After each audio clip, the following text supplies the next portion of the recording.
এই মিষ্টি বলতে চিনি না দিয়ে লাল বাতাসা দেব। মানে অথেন্টিকেট রান্না আমি খুব করে শেয়ার করতে চাই, সেটা হচ্ছে আলুর খোসা ভাজা।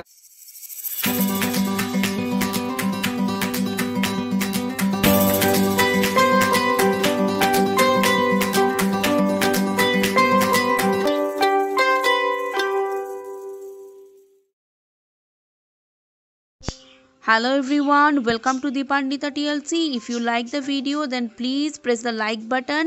You can subscribe to my channel. There is a bell icon on your right. Please press the bell icon for more videos like this.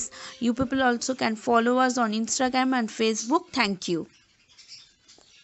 Hello everybody, সবাইকে very good morning. Welcome back to Dipanwita TLC. তো আজকে এসে গেছি, clippings দেখে already বুঝে গেছেন, যদি না বুঝে থাকেন তাদের জন্য একটা বাঙালির স্পেশাল অথেন্টিকেট রান্না শুক্তো। শুরু করা যাক। আর তার আগে একটাই রিকোয়েস্ট আবারও করব, please subscribe to my channel. আর ভিডিওটা যদি প্রিপারেশনটা ভালো লাগে তাহলে অবশ্যই ভিডিওটা তো পুরো দেখবেনই, আর ভালো লাগলে ফ্রেন্ড সার্কেলে শেয়ার করতে ভুলবেন না। And one second please subscribe to my channel, thank you. তো দেখাতে থাকি, অলরেডি আমি একটু এগিয়ে নিয়েছি বড়িটা ভেজে নিয়েছি, করলা এটা ভেজে নিয়েছি, আর আমার থাকছে এখানে সজনে ডাঁটা আছে, কাঁচকলা আছে, এটা আমি আলাদা করে পরে দেব। বেগুন আর পটলটা ভেজে নেব, মানে আমার ঠিক এই কারণেই শুক্তোটা মনে হয় টাইম টেকিং, কারণ সবগুলোকে আলাদা আলাদা করে একটু একটু করে ভেজে নিতে হয়, না হলে টেস্টটা ঠিক আসে না। আর আমি তাও শর্ট করার জন্য টাইমটা, এটা হচ্ছে পেঁপে, সুইট পটাটো মানে লাল আলু আর গাজর, এই জিনিসগুলোকে আমি মানে সিদ্ধ করে রেখেছি, অ্যান্ড এই স্টকটাও রেখে দিয়েছি, কারণ এই স্টকটা দিলে টেস্টটা ভালো হবে, এটাই ব্যাপার। আর যদি বলেন মশলা কি লাগছে, তো আমি দেখাতে থাকবো, তাও মশলা হিসাবে আমি দেব, মানে শুক্তোতে তো মেনলি যেটা কোনো ফোড়ন দেওয়া হয় না, এটা শুক্তোর প্রধান একটা ব্যাপার, কোনো তেলের ওপর ফোড়ন হবে না। আর যেটা দেওয়া হবে সেটা হচ্ছে আদা, মৌরি বাটা, এটা হলো আদা,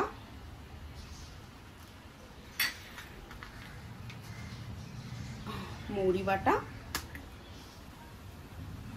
আমি ছোট্ট ছোট্ট জায়গাতে মা রাখে এগুলোকে, যাতে ভালোও থাকে, কারণ একসাথে পুরোটা থাকলে বারবার বের করো খোলো, তাতে জিনিসটা নষ্ট হয়, ছোট জায়গাতে ইউজ হয়ে গেল। সর্ষে,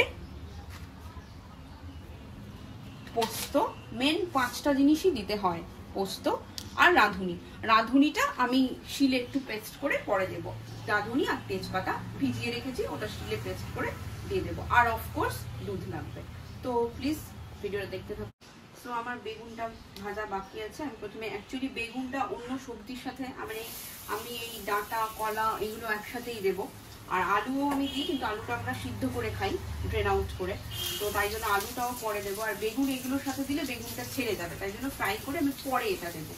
একটু বেগুন পটল এগুলোকে আলাদা করে ফ্রাই করে আলাদা করে রেখে দেবো।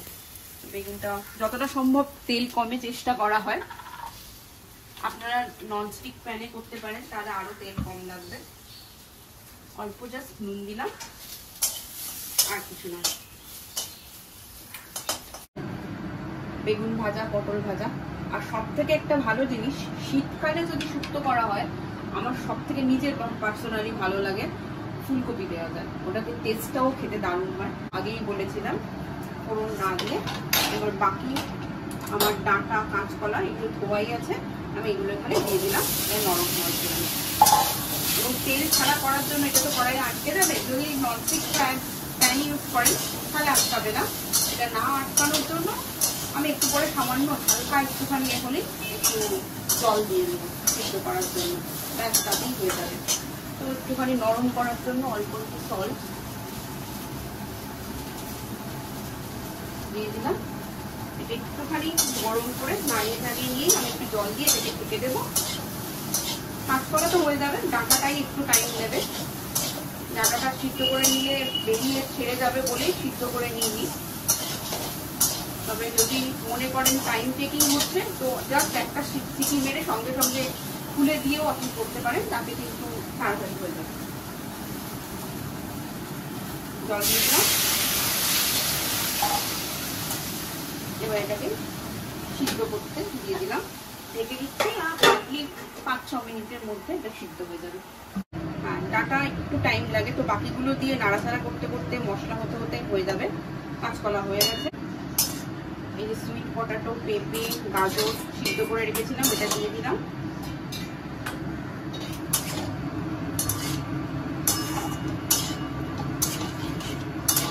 এবার একটু একটু করে মশলাটা দিয়ে দিব।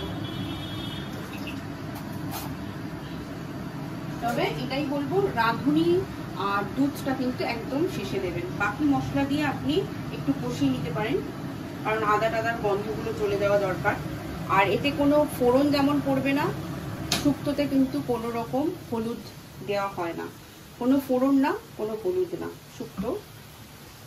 আদা দিলাম অল্প, সামান্য হাফ চামচ, মৌরি এটাও হাফ চামচ। সর্ষেটা আপনি চাইলে ছেঁকে জলটা দিতে পারেন, আমি অল্প সামান্য দেবো, তাই আর আলাদা করে ছেঁকছি না, খুবই সামান্য পরিমাণ দিয়ে দিলাম। হয়ে গেল মোটামুটি মশলা দেওয়া। এটা আমার মৌরির জলটা ছিল, রাঁধুনি তেজপাতার জল, এটা আমি দিয়ে দিচ্ছি। এবার হলো পোস্ত। পোস্তটা একটু বেশি দেবো থিকনেসটা আসার জন্য, 2 চামচ মতো দিয়ে দিতে পারেন। আর এটা হলো পেঁপে সুইট পটাটো স্টকটা দিলাম। এবার এটাকে একটু কষতে দেওয়া যাকে বলতে পারেন, মানে একসাথে মিক্স আপ হতে দিয়ে দিচ্ছি।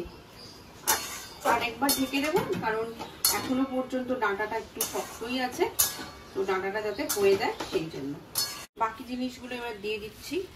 পটল,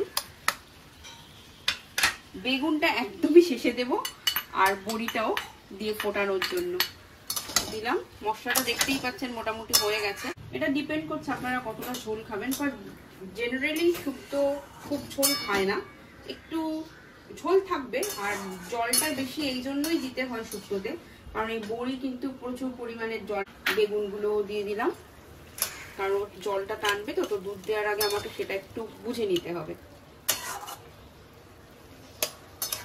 এবার আমি একটুখানি যেটা করব, আমার শুধু রাঁধুনি দেওয়া বাকি, রাঁধুনি তেজপাতার যে মিক্সটা আছে, আমি টেস্ট করব নুনটা। নুন লাগবে। আর আরেকটা ব্যাপার হলো, খেয়াল করেছেন নিশ্চয়ই, মিষ্টি কিন্তু দিইনি। তো শুক্তোতে জেনারেলি সামান্যই মিষ্টি দেয়, এটা মিষ্টি নয়, একটু করলার টেস্ট থাকবে। আর একটা ব্যাপার, সেটা হচ্ছে আমি মিষ্টি বলতে চিনি না দিয়ে লাল বাতাসা দেব। মানে লাল বাতাসা খাওয়া চিনির থেকেও বেশি মানে উপকারী, সেই সেন্সে দেব। ডক্টরসরা প্রেসক্রাইব করছে। এই 2টো বাতাসা দিলাম আপাতত, যদি মনে হয় যে একটু মিষ্টি লাগবে তখন দেওয়া যাবে। রাঁধুনি আর তেজপাতার ওইটা জাস্ট একটু গোটা গোটা আছে, যারা পছন্দ করেন না যে মুখে লাগলে বাজে লাগবে, একদম পেস্ট করে নিতে পারেন। আমার আবার এরকম দিলে গন্ধটাও ভাল লাগে, তাই জন্য আমি একটু গোটা গোটাই দিই, শিলে জাস্ট থেতো করে। তো এই রাঁধুনি আর তেজপাতা দিয়ে দিলাম, বাকিটা ধুয়ে জলটাও দিয়ে দিচ্ছি।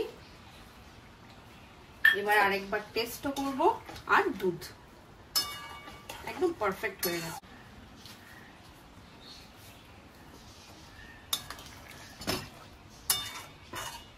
হবে একটু কম লাগছে, কারণ আরো গ্রেভিটা টেনে নেবে, তাই জন্য আরেকটু দুধ দেব।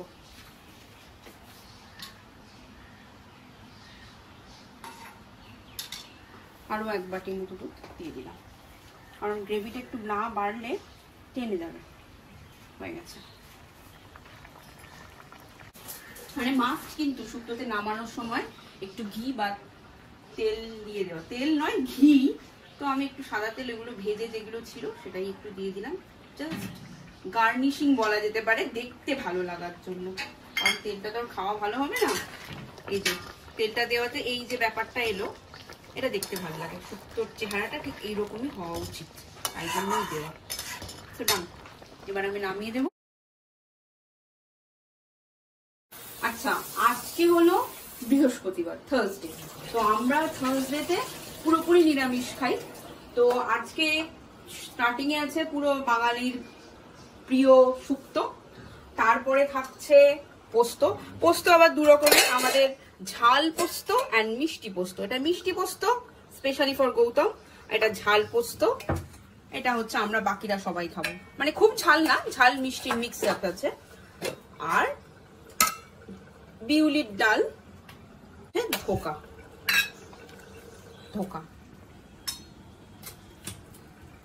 এগুলো হয়ে গেছে। চাটনি ওয়ার্ক ইন প্রগ্রেস, অলমোস্ট হয়ে এসেছে। এর থেকে ভালো চাটনি হয়, কিন্তু বাবা আজকে দাবি করেছে এই চাটনিটাই খাবে, শুধু টমেটোর, তাই জন্য এটা হয়েছে। কারণ মা স্পেশালি চাটনিতে একদম স্পেশাল, ওটা নিয়ে কোনো কথা হবে না। আর একটা যেটা মানে অথেন্টিকেট রান্না আমি খুব করে শেয়ার করতে চাই, সেটা হচ্ছে আলুর খোসা বাঁধা। এটা আমিও করতে পারি, কিন্তু এটা যা হয় এক একজনের এক একটা জিনিস ভালো হয়, তো এটা মা স্পেশালি খুব ভালো করে, তাই জন্য এটা মাই করবে। এই যে মা ফটোতে আসবে না ক্যামেরায়, তাই জন্য বিহাইন্ড দ্য ক্যামেরা থেকে জিনিসপত্র দিয়ে যাচ্ছে।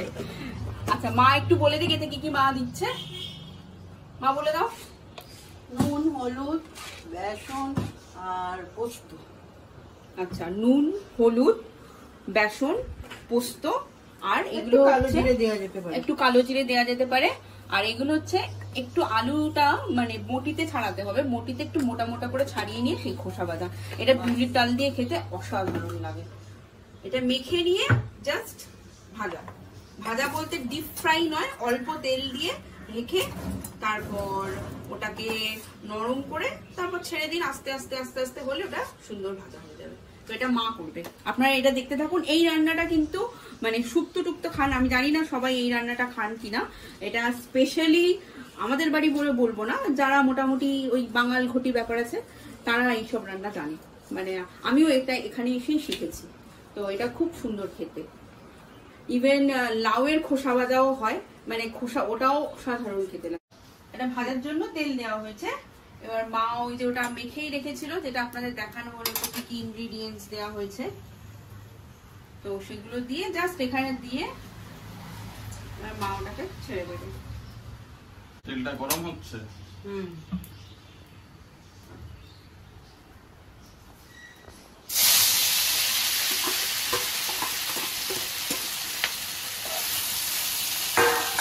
কিন্তু পুরো ক্রিস্পি হয়, ক্রিস্পি হয়। মানে এরকম হয়তো দেখে মনে হচ্ছে যে এটা মানে জলা জলা টাইপের, কিন্তু জলা জলা কিন্তু রান্নাটা না, কিন্তু একেবারে ক্রিস্পি। মানে সেটা লাস্ট আউটপুট কোনটা সেটা দেখানো হবে। এটা তো ইনপুট গেল, প্রসেসটা হতে দিই। আচ্ছা, এখন হচ্ছে ঢেকে রাখা হলো, নরম হবে। আচ্ছা, তো এটা হোক, তারপর কিরকম কতক্ষণ ঢাকা রাখবে? কতক্ষণ আলুর খোসা নরম হতে কতক্ষণ আর লাগবে? হার্ডলি 5-7 মিনিটস, তাই তো মা? হ্যাঁ হ্যাঁ, আরেকটু বাকি আছে। তো এটাকে তুলে একবার করে নাড়িয়ে উল্টো পাল্টা করে দিচ্ছি, তাই তো? হ্যাঁ, একটু উল্টো পাল্টা করে নাড়িয়ে দিতে হবে। অনেকটা শুকিয়েছিল, যখন শুরু হয়েছিল তখন মনে হচ্ছে জলা জলার মতো হয়ে যায়। আবার ঢাকা দিয়ে দাও, আবার 5 মিনিট পরে। এই যে যেটা গৌতম বলছিল যে এটা ক্রিস্পি হয়ে যাবে, এটা আরো ক্রিস্পি হবে, কারণ এরকম গরম কড়াইয়ে একে বেশ কিছুক্ষণ রেখে দেওয়া হয়। এখনই তো খাওয়া হবে না, সেই গরমে ওটা আরো ক্রিস্পি ব্যাপারটা চলে আসে, তাহলেই ওটা ক্রিস্পি পুরো মচমচে খেতে হয়ে যায়, মানে দারুণ খেতে লাগে। মানে কোনো এক্সট্রা তেল দিয়ে ডিপ ফ্রাইয়ের ব্যাপার কিন্তু নেই। আর এটা ডালের সাথে খেতে অসাধারণ লাগে, মানে আলু ভাজার থেকেও এটা খেতে ভালো লাগে, এইটা লাউয়ের খোসা ভাজা। তো আজকের এই রান্নাগুলো আপনাদের কেমন লাগলো? শুক্তো তো সবাই করে থাকেন, কিন্তু আমার মনে হয় স্পেশালি আলুর খোসা ভাজাটা সবার বাড়িতে হয় না। তো এই পুরোপুরি ঘরোয়া রান্না দুটো আশা করি যদি কিছু ভালো লেগে থাকে অবশ্যই লাইক করবেন আর শেয়ার করতে ভুলবেন না। আর আবারও বলছি, please subscribe to my channel, সাবস্ক্রিপশনটা একটু বাড়ানোর জন্য হেল্প করুন। তো আরও নতুন নতুন ভিডিও আসবে, আরও নতুন নতুন দেখতে পাবেন, ট্রাভেল হোক, কুকিং হোক। আর আপনাদের যদি কিছু সাজেশন থাকে যে এই ধরনের কিছু দেখালে ভালো হয়, সেটাও সাজেস্ট করতে পারেন। তো থ্যাংক ইউ, সবার দিনটা ভালো কাটুক, stay healthy and stay safe. Thank you.